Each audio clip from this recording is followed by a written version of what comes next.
వచ్చినటువంటి మెడికల్ ఒక వచ్చినటువంటి రిప్రజెంటేటివ్స్ ఎవరైతే ఉన్నారో వాళ్ళందరికీ కూడా గుడ్ మార్నింగ్ అండి. ఈరోజు మనం ఇక్కడ చేరటానికి ముఖ్యమైనటువంటి కారకులు ఎవరంటే డాక్టర్ పిడుగు విజయ్ కుమార్ గారు. ఆయన యొక్క బర్త్డే సందర్భంగా, జన్మదిన సందర్భంగా ఈ యొక్క ప్రోగ్రామ్ ని ఇక్కడ అరేంజ్ చేయడం జరిగింది. First of all doctor Vijay Kumar గారికి పుట్టినరోజు శుభాకాంక్షలు. మా అందరి తరపు నుంచి పుట్టినరోజు శుభాకాంక్షలు తెలియజేస్తున్నాము సార్. మీరు నిండు నీరులు ఇలాగే మంచిగా జీవిస్తూ సమాజ సేవ చేస్తున్నందుకు చాలా కృతజ్ఞతలు. వాళ్ళు విజయ్ ఫౌండేషన్ అనేటువంటి ఆ యొక్క ఫౌండేషన్ నుంచి ఈ యొక్క ప్రోగ్రామ్ను కండక్ట్ చేయడం జరిగింది. అంతేకాదండి, అంబేద్కర్ సంఘము, రకరకాలైనటువంటి ఆ యొక్క సంఘాలన్నీ కూడా మన విజయ్ కుమార్ గారు నిర్వర్తిస్తున్నారు. అలాగే హ్యూమన్ రైట్స్ కూడా ఆయన ఒక ఫౌండర్ చైర్మన్గా ఒక హ్యూమన్ రైట్స్ సంస్థను కూడా నడిపిస్తున్నారు. సమాజ సేవ ఎంతగానో చేశారండి. ఎందుకంటే మేము చూసినటువంటి రోజులలోనే ఆయన ఇలాంటి మెడికల్ క్యాంప్సే కాకుండా పేదలకు అన్నదానం చేయడము, అలాగే బట్టలు లేనటువంటి వాళ్ళకు ఆ యొక్క భిక్షగాళ్ళు ఎక్కడైతే బస్ స్టాండ్లు ఉంటాయో, రోడ్లలో ఎక్కడైతే అనాథలుగా ఉంటారో అలాంటి వాళ్ళకు తన కారులోనే స్వయంగా వాళ్ళ ఫ్యామిలీ అంతా కూడా కలిసి వెళ్ళి వాళ్ళకు భోజనాలు సప్లై చేయటం. కరోనా టైమే కాదు, ఈ సమయంలో కూడా ప్రతి వారం కూడా వాళ్ళ యొక్క పని చేస్తారనమాట.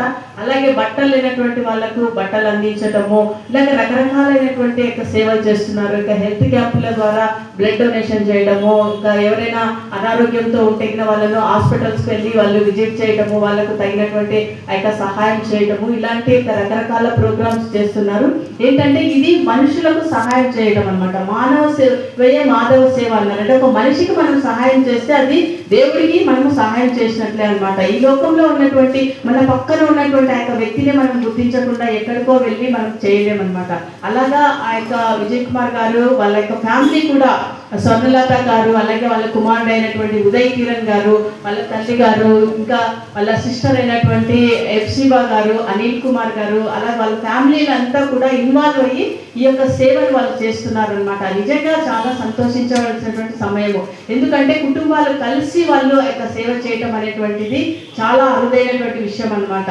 ఇలాగ చేస్తున్నందుకు మనమంతా కూడా ఒక ఇన్స్పిరేషన్గా తీసుకోవాలి. వాళ్ళ కుటుంబాలను మన కోసమే మనం కాకుండా ఇతరుల కోసం కూడా మనం ఏదైనా మన వంతు మనం చేయగలిగితే అది నిజమైనటువంటి యొక్క సమాజ సేవ అవుతుందన్నమాట. మనం సమాజ సేవ చేయడానికి మన దగ్గర డబ్బులు లేవనో, లేకపోతే ఇంకా వేరే ఏదో లేదనో అని మనం బాధపడకూడదు అన్నమాట. మన దగ్గర ఏముందో, మనం ఏం చేయగలమో అది మాత్రమే మనము చేయగలం. కానీ అది కూడా చేయడానికి మనం ముందుకు రావాలన్నమాట. అలాగే ముందుకు వచ్చి మనం చేసినప్పుడు నిజంగా ఈ లోకంలో మనము పుట్టినందుకు, మనం ఆ యొక్క సమాజ సేవ చేసినందుకు ఒక స్వార్థకం ఉంటుంది. ఇలాంటి సమాజ సేవ చేయడానికి ఏదో పొలిటీషియన్స్గా ఉండవలసిన అవసరం లేదు, పెద్ద ఒక రిచ్ పర్సన్గా ఉండవలసినటువంటి అవసరం లేదనమాట. ఒక మానవత్వం అనేటువంటిది ఉంటే మనం ఖచ్చితంగా సమాజ సేవను మనం ముందుకు కొనసాగిస్తాము. ఇక్కడికి వచ్చినటువంటి పెద్దలందరికీ కూడా కృతజ్ఞత తెలియజేస్తున్నాను. థ్యాంక్ యూ సో మచ్ అండి. మ్యాగ్నెటిక్ డయాగ్నోసిస్ట్ వాళ్ళకు కూడా కృతజ్ఞతలు. ఇంకా వాలంటరీగా బ్లడ్ డొనేషన్ క్యాంప్ను రన్ చేస్తున్నటువంటి Shri Narasimha Rao memorial charitable trust blood bank వారికి కూడా కృతజ్ఞతలు. ఇలాంటి యొక్క ప్రోగ్రామ్స్ మీరు ఫ్యూచర్లో ఇంకా మరిన్ని చేయాలని, సమాజానికి ఉపయోగకరంగా ఉండాలని మా వంతు మేము ఆశిస్తున్నాము. మేము కూడా all India council of human rights నుంచి మేము ఇక్కడికి వచ్చామండి. మమ్మల్ని ఇన్వైట్ చేసినటువంటి డాక్టర్ విజయ్ కుమార్ ఫ్యామిలీకి కూడా ఈ యొక్క సమయంలో కృతజ్ఞత తెలియజేస్తున్నాం. నాకు ఈ అవకాశం ఇచ్చినటువంటి ఆ యొక్క సార్కు కూడా thank you so much sir.